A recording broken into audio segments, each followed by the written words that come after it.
بچه آمدیم با آموزش درخواست دادن به دوستان. شما وارد این بخشی که دو تا آدم کنار هم میشید.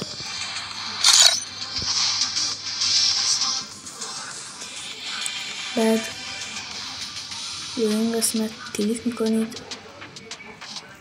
این قسمت آخر بعد از این کلیک کردیم به این قسمت اسم یا آیدی اون طرف رو اینجا میزنید.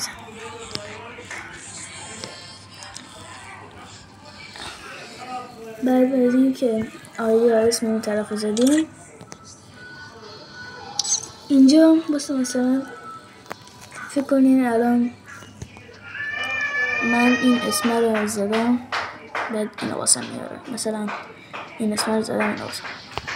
بعد شما اگه دیدین اینجا یه نارنجی زده، بدونین که اون داخل بازیه.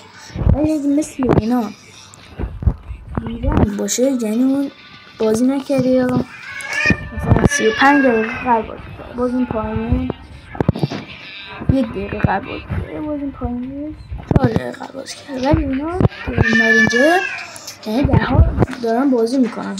مثلا این کسی مثلا بهش مثلا اسمش نوشتی، مثلا این باشه، داره بازی میکنه و شما برای اینکه اون درخواست بدید روی این به اضافه میزنید. ممکن تا 10 تا به اضافه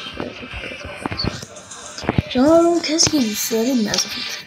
بعد درخواست واسش میده، یه چیز اینقدر میاد اینجا، یه چیز اینقدر اون دکمه زرده رو میزنه دوستت طرف مقابل، بعد واسش میاد و شما میتونید 2 نفره بازی کنید.